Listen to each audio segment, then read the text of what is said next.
The void of space stretched endlessly around the Seeker, a Valen scout ship hiding in the shadow of a small moon.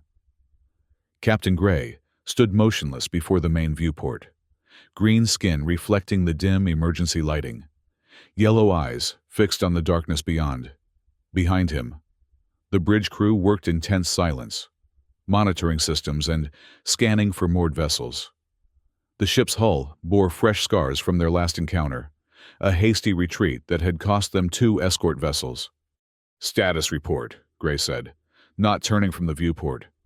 Science Director Pell moved to Gray's side, datapad in hand. "Cloaking systems holding at 87% efficiency. We're masked by the moon's radiation signature, but if they conduct a focused sweep, they'll find us," Gray finished. "How long until we can transmit?" "The array is aligned. But Captain..." Pell hesitated. "The Mord have taken 3 colonies in a month. Our defenses at Valara Prime won't hold much longer. Even if we send this signal, there's no guarantee anyone will respond. Earth may not even exist anymore." Gray finally turned, yellow eyes intense. 300 years is a long time by any measure, Pell. But the ancient records speak of them, humans, and their potential. Before we lost contact, they were already reaching for the stars. Records can be mistaken. Legends grow in the telling. Perhaps, Gray moved to the central command console. But we've tried everything else. The Mord Collective will not stop until they've consumed everything. If humans still exist, if they've continued to advance. He trailed off. "And if they come as conquerors instead of allies?" Counselor Mira asked from her station. "Our ancestors observed them centuries ago. A species divided, territorial, violent." "Species evolve," Gray countered. "We're out of options, Counselor. I take full responsibility for this decision." He placed his palm on the console. "Initiate transmission. All channels. Maximum range." The communications officer worked quickly. "Ready, Captain." Gray took a deep breath. "People of Earth, we need help. This is Captain Gray of the Valen Scout Ship Seeker. Our civilization faces extinction at the hands of the Mord Collective. If you receive this message and have the means to respond, please, we have nowhere else to turn." The message streamed outward, accompanied by data packets containing Valen language primers, star charts, and all available information on the Mord. As the transmission completed, Gray looked once more at the star field beyond the viewport. "Now we wait," he said quietly, "and hope." In the sterile conference room of Lunar Command, Admiral James Wilson stood before the Security Council, hands clasped behind his back. 12 faces regarded him with expressions ranging from concern to skepticism. Behind him, a holographic display showed the translated Valen message alongside technical analysis data. The signal was intercepted by Deep Space Array 9 3 days ago. Wilson explained. Dr. Park and the AI translation team have verified the message authenticity with 98.7% confidence. This is not a hoax or a misinterpretation. Counselor Rivera, a stern woman with silver-streaked hair, leaned forward. "With respect, Admiral, this is not our problem. This Valen civilization is 17 light-years away, facing a threat that has shown no interest in Earth. We have our own challenges to manage." Wilson nodded.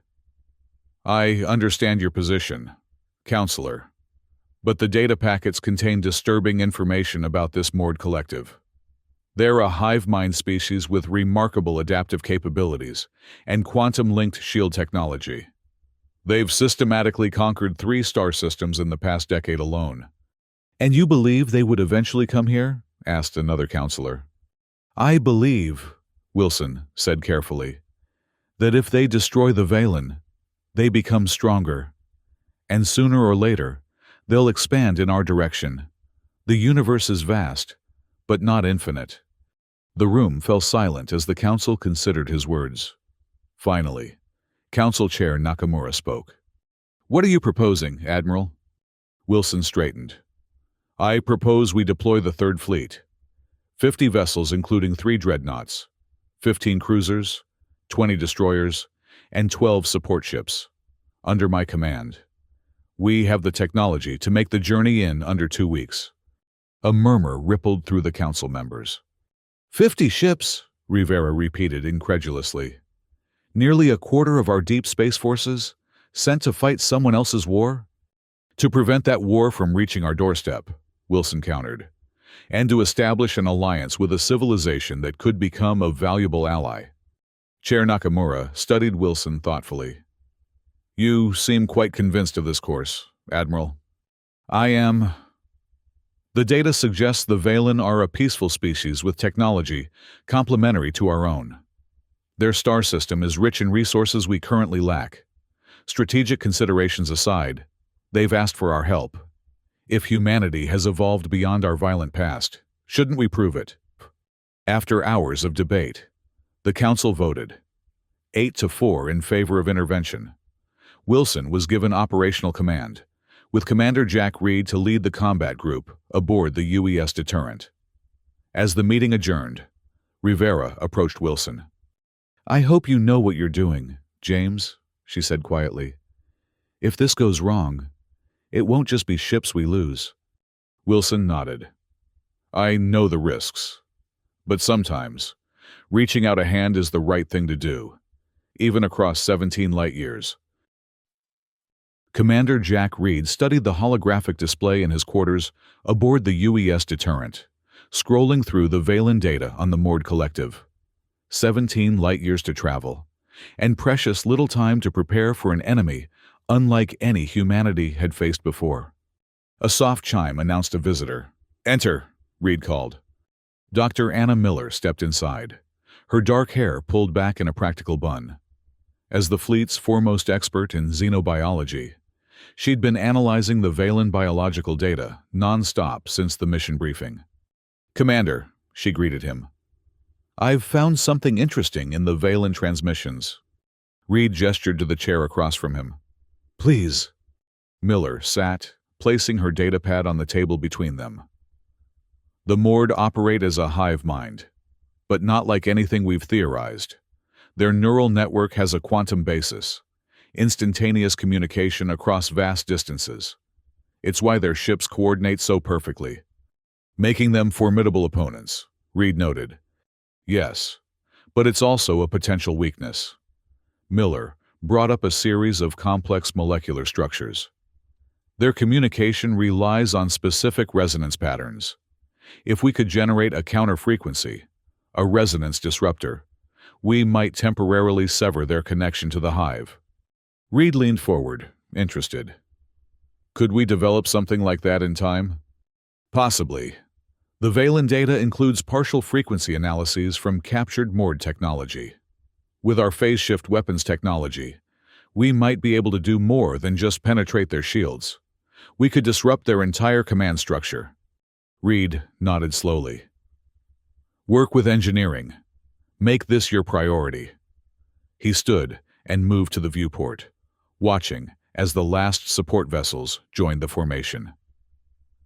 We launch in 6 hours. The fate of an entire civilization may depend on what we bring to this fight. Miller gathered her datapad. Commander, if I may, why did the Council agree to this mission? The Valen are complete strangers to us. Reed turned, his expression thoughtful. Admiral Wilson believes that who we choose to help defines who we are as a species. Personally, I think if we'd received a message like this 300 years ago, we might have ignored it. Or worse, seen it as an opportunity for conquest. He smiled slightly. Maybe this is our chance to prove we've evolved. As Miller left, Reed returned to studying the moored data. The enemy was formidable, but not invincible. Humanity had faced its own existential threats and survived. Now, it was time to extend that same resilience to others who needed it. Captain Gray paced the bridge of the Seeker, fatigue evident in his movements. 2 weeks had passed since they'd sent the message to Earth. The Valen homeworld's defenses were crumbling. 3 more outposts had fallen silent, and the main fleet was stretched thin across the remaining colonies. "Captain," the communications officer called suddenly, "we're detecting multiple warp signatures at the edge of the system." Gray froze. "Moored?" "No, sir. The signatures don't match any known moored configurations. They're approaching at incredible speed." Gray moved quickly to the officer's station, studying the readings. "How many?" 50 vessels, sir. Various classes." The officer looked up, yellow eyes wide. "Captain, they're broadcasting on our frequency, using our language markers." Hope surged through Gray, though he fought to contain it. On screen. The view screen flickered, and Gray found himself looking at a human face, stern features, close-cropped hair, the uniform of a military commander. "This is Commander Jack Reed of the United Earthship Deterrent," the human said. "We received your distress call, Captain Gray.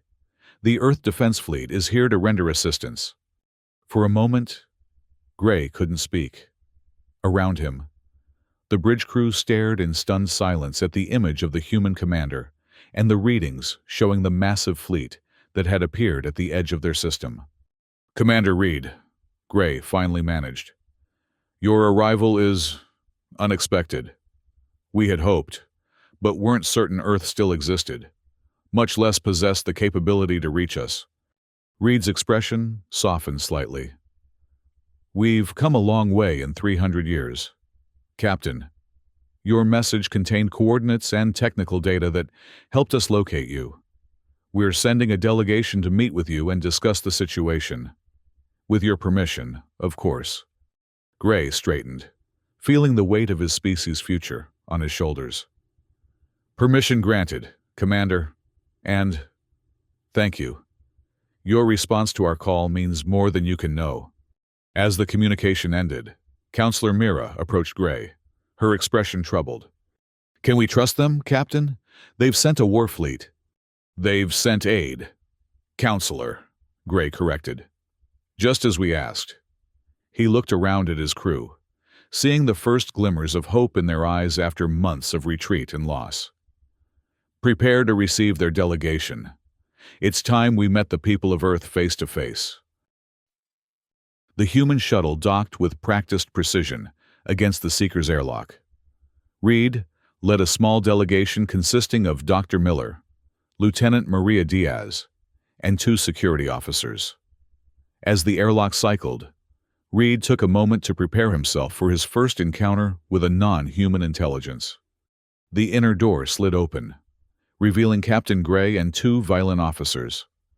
Reed had studied the Valen biological data, but seeing them in person was different. Gray stood slightly taller than Reed, with smooth green skin that seemed to shift subtly in coloration depending on the angle of light. His yellow eyes were large and expressive, set in a face that was humanoid, but distinctly alien.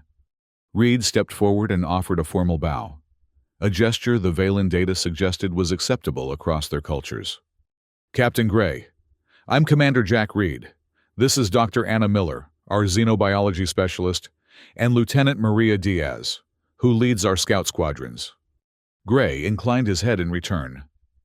"Commander Reed, welcome aboard the Seeker. This is Science Director Pell and Counselor Mira of the Valen High Council." The 2 groups regarded each other with cautious curiosity as Gray led them to a conference room. Once seated, Gray activated a holographic display showing the Valen home system and the positions of known moored forces. "The situation has deteriorated since we sent our message," Gray explained. "The moored have taken 3 more outposts, and our main fleet is scattered defending what colonies remain. They will reach our homeworld within 5 days at their current pace." Reed studied the tactical display. "Tell me about their attack patterns. How do they typically approach a planetary assault?" Gray nodded to Science Director Pell, who expanded the hologram to show previous moored engagements. "They attack in waves," Pell explained. "Scout vessels first, mapping defenses and identifying key targets. Then destroyer-class ships to eliminate planetary defense systems. Finally, their harvester vessels begin systematic resource extraction, regardless of whether the planet is still inhabited. And their ships? Reed asked.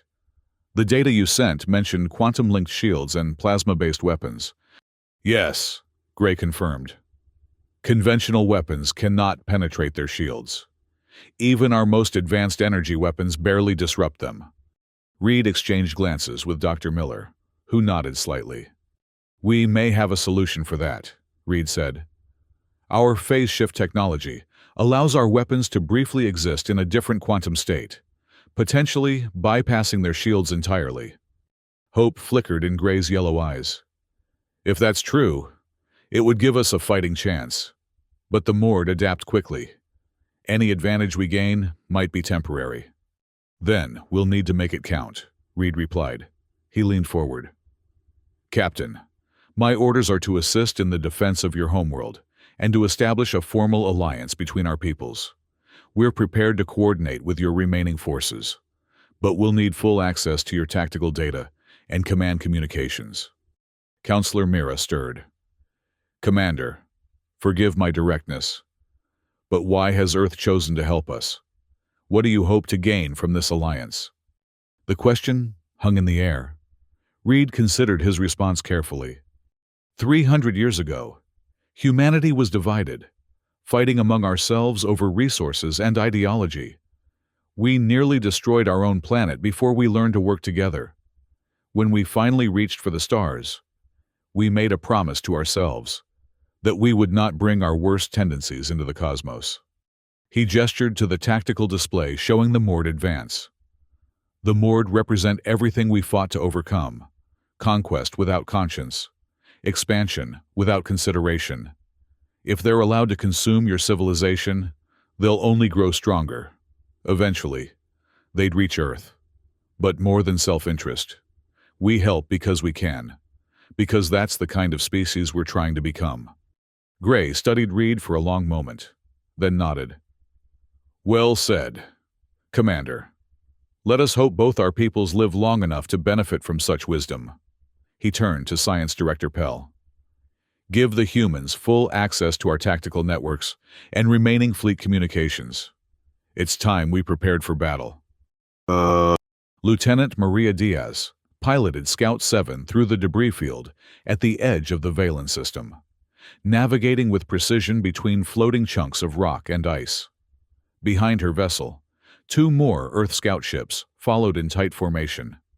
Their mission: test the effectiveness of the phase cannon against Mord defenses without alerting the main collective to Earth's presence. Scout 7 to deterrent, Diaz reported. We've reached position Alpha. Sensors show 3 Mord scout vessels conducting standard sweep patterns, 2 light minutes from our position. Commander Reed's voice came through clearly. Understood, Scout 7. Proceed with the test, but maintain stealth protocols. If the engagement goes poorly, withdraw immediately. Copy that. Deterrent. Diaz signaled to her wingmates, and the 3 scout ships adjusted course, using the debris field for cover as they approached the unsuspecting Mord vessels. The Mord scouts were unsettling to behold. Asymmetrical constructions of dark metal, with pulsing lights that moved like blood through veins. They moved with an eerie coordination that betrayed their hive-mind connection. Weapons hot, Diaz instructed her team. Remember, 1 pass only. We hit them with the phase cannons, record the results, and bug out before they can analyze what happened. Her tactical officer, Ensign Reyes, locked onto the nearest Mord vessel. Target acquired. Phase cannon charged at 100%. Execute, Diaz ordered. The 3 Earth vessels broke from the debris field in perfect synchronization, accelerating toward the Mord scouts.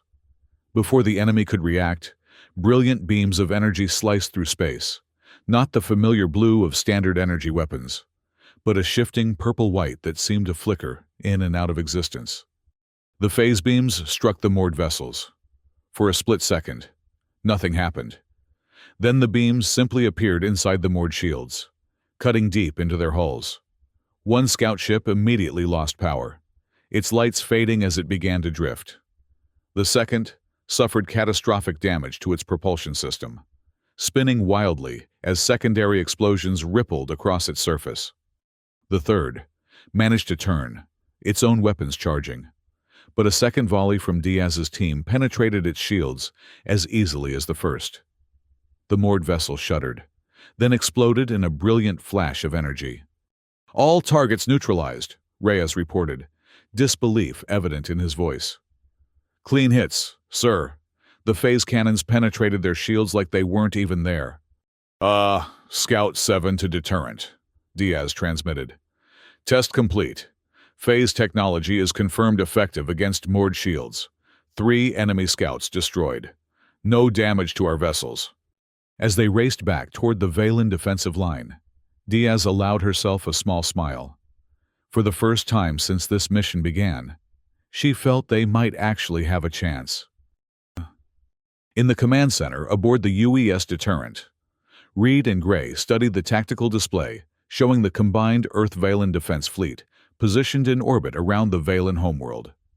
Dr. Miller and Science Director Pell worked nearby, finalizing adjustments to the resonance disruptor prototypes. "The Mord will arrive within 6 hours," Gray said, his voice calm despite the gravity of the situation. "Your scout team's success with the phase cannons is encouraging, but the main collective fleet will be far more formidable." Reed nodded. "Which is why we need the resonance disruptors as our ace. If Dr. Miller's calculations are correct, we can temporarily sever the moored ships from their hive mind, creating confusion in their ranks."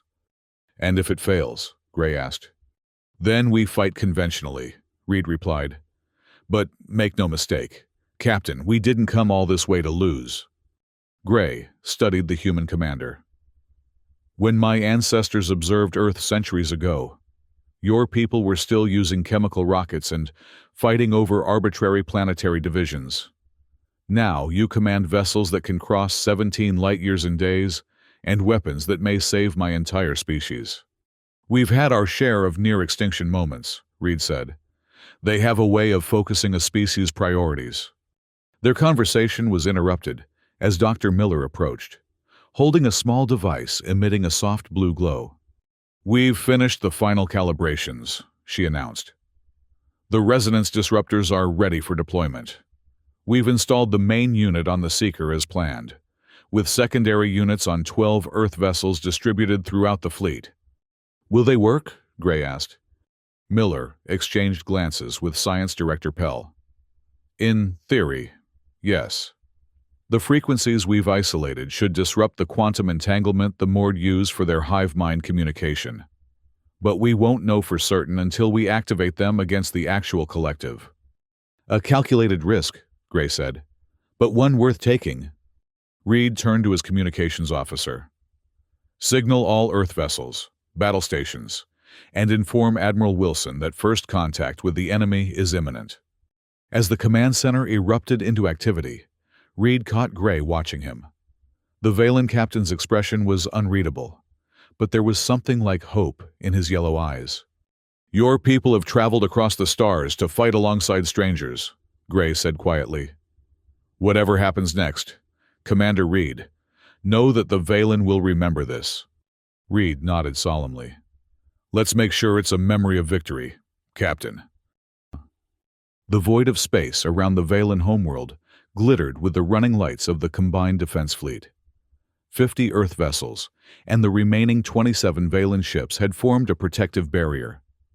Their formations carefully planned to maximize overlapping fields of fire while protecting the resonance disruptor carriers.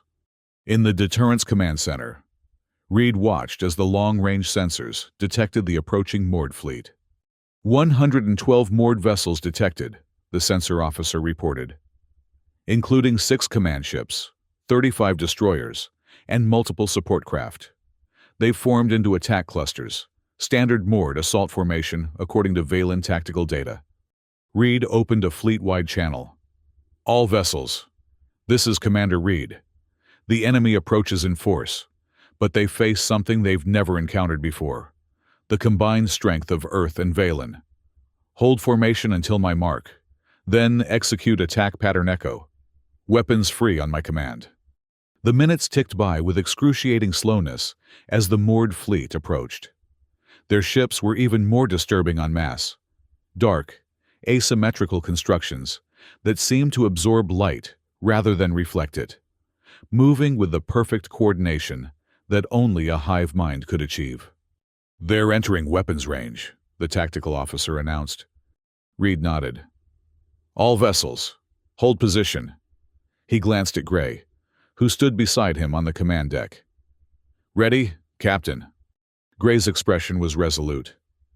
"My people have been running from the moored for too long. Commander, we're ready." The moored ships suddenly accelerated, their formation shifting into attack clusters. "They're launching fighter craft," the sensor officer called. "Multiple attack vectors." Reed's voice remained calm. "All vessels, weapons free. Execute attack pattern Echo." The combined fleet erupted into action. Earth's phase cannons fired in coordinated salvos, their beams cutting through the void to penetrate moored shields. Violin vessels followed with conventional energy weapons, targeting the points weakened by the phase technology. The first wave of moored fighters met a wall of defensive fire. Many were destroyed immediately, but those that survived returned fire with devastating plasma weapons that could melt through standard shielding.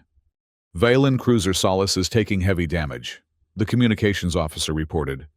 "Earth destroyer Resolute reports shield failures on decks 4 through 7. Reed watched the tactical display, monitoring the ebb and flow of the battle. The phase cannons were proving effective, but the moored were adapting, adjusting their shield frequencies to reduce penetration. Sir," Lieutenant Diaz's voice came through the comm. "Scout Squadron 7 reporting. We've confirmed phase cannon effectiveness is dropping. The moored are adapting their shield harmonics." Gray moved to Reed's side. "It's what they do, Commander. They learn, they adapt. We're running out of time." Reed nodded grimly. "Then we deploy our final card." He opened a secure channel to the ships carrying the resonance disruptors. "All disruptor vessels. This is Commander Reed. Initiate sequence Alpha. Activate resonance disruptors now." Across the battlefield, 13 ships, the Seeker, and 12 Earth vessels activated the devices Dr. Miller and Science Director Pell had designed. For a moment, nothing seemed to happen. Then, a wave of invisible energy pulsed outward, carrying the counter-frequencies designed to disrupt the moored hive mind. The effect was immediate and dramatic. Moored vessels suddenly lost their perfect coordination. Some fired on empty space. Others collided with their own fighter craft. A destroyer turned and fired directly into a support vessel. "It's working!" Dr. Miller exclaimed, watching the sensor readings. "The quantum entanglement is destabilizing.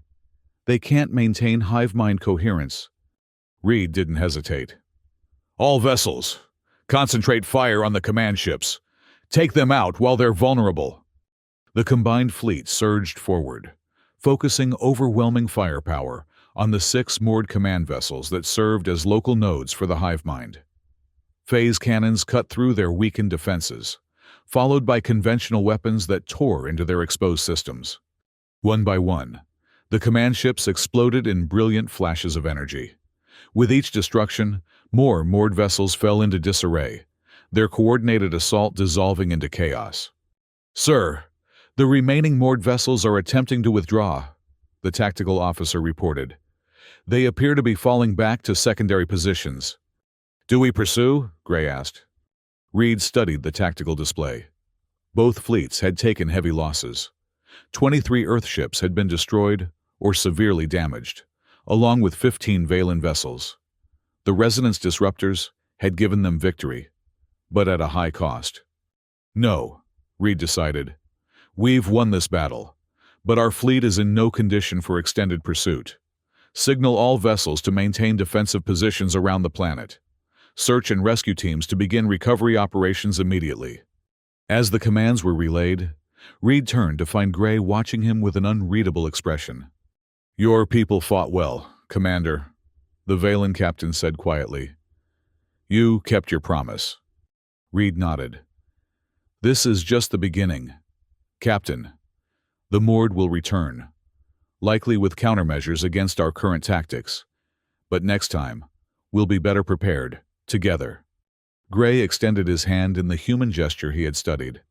Together, he agreed, as Reed clasped his hand firmly. 3 weeks later, Admiral Wilson stood in the grand hall of the Valen capital city, surrounded by the elegant architecture of an alien civilization saved from extinction. Before him, the Valen High Council and representatives from Earth's Security Council had gathered for the formal signing of what was being called the Interstellar Cooperative Treaty. In the center of the hall stood a newly erected monument, 2 hands, one human and one Valen, reaching toward the stars together. Council Leader Vax, a dignified Valen with deep blue-green skin and ceremonial markings, addressed the assembled dignitaries. 3 weeks ago, the Valen people stood on the brink of extinction. Today, we stand at the beginning of a new era, not just for our people, but for all civilizations who value peace and cooperation across the stars. Wilson stepped forward when it was his turn to speak. The journey that brought our peoples together began with a call for help, a signal sent with hope but little expectation. What followed was not just a military alliance, but the discovery that across the vast distances of space, we share common values, the desire for peace, the will to defend those who cannot defend themselves, and the vision of a universe where diversity is strength. He gestured to the treaty document, displayed on a hovering platform between them. This agreement formalizes what began in battle, a partnership between Earth and Valen that encompasses not just mutual defense, but scientific exchange, cultural understanding, and a shared commitment to protecting other civilizations from threats like the Mord Collective. Council Leader Vax approached the platform. The Valen people unanimously accept this treaty and the responsibilities it entails. Where once we faced the darkness alone, now we stand together in the light. As the leaders signed the historic document, Captain Gray found himself standing beside Commander Reed at the back of the hall. "Your admiral speaks well," Gray observed. "He truly believes in this alliance." Reed nodded. "He fought hard to convince our council to send the fleet. Not everyone was convinced it was worth the risk. And you, Commander, what do you believe?" Reed considered the question. "I believe that 300 years ago, humanity might have ignored your call, or worse, seen it as an opportunity for conquest. The fact that we chose differently, that means something. It means we're becoming the species we aspire to be." Gray was silent for a moment. "There is a saying among my people, the stars connect all who gaze upon them. Perhaps that connection is stronger than we realized." Their conversation was interrupted by an urgent signal from Reed's communication device. "Commander Reed, this is the deterrent. We're detecting unknown transmissions from 3 separate star systems. They're using the same frequency and encryption pattern as the Valen distress call." Reed and Gray exchanged glances. "More calls for help," Gray said quietly. Reed nodded. "The Mord must be attacking other civilizations. Or perhaps," Gray suggested, "our victory has given others the courage to reach out." Admiral Wilson approached them, having overheard the transmission. "It seems our work is just beginning. Gentlemen, Captain Gray, would your people be interested in joining an expedition to investigate these new signals?" Gray's yellow eyes gleamed with newfound purpose. "Admiral, I believe the Interstellar Cooperative has just received its first mission." 2 months later, a new fleet departed the Valen system, a true interspecies force of Earth and Valen vessels. At its heart flew the UES Deterrent, now bearing the Interstellar Cooperative insignia alongside the Earth Defense Fleet markings. Beside it, the Valen flagship Horizon, commanded by Captain Gray, matched its course precisely. On the Deterrent's bridge, Commander Reed watched as the fleet prepared for its first, faster-than-light jump toward the nearest distress signal. "All vessels report ready, Commander." Lieutenant Diaz reported from her new position as first officer. Reed nodded. Signal, Captain Gray. Begin jump sequence on his mark. On the main view screen, Gray's face appeared. The Valen captain had a new confidence about him. The weight of impending extinction lifted from his shoulders. Commander Reed, the horizon is ready. Shall we make history together once more? Reed smiled. Lead the way, Captain. As the combined fleet accelerated into faster-than-light travel, Reed reflected on the journey that had brought them to this moment.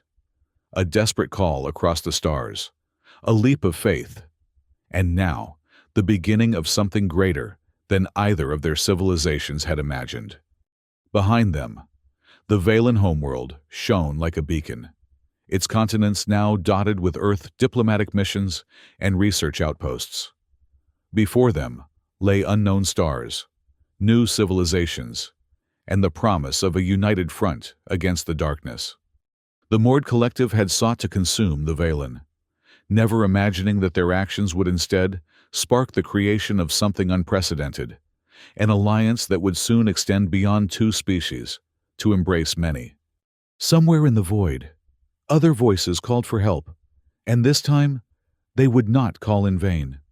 As the fleet vanished into the depths of space, the monument in the Valen capital gleamed in the light of their sun, two hands reaching upward together, a symbol of what was possible when civilizations chose cooperation over conquest, hope over fear, and extended their hands across the stars.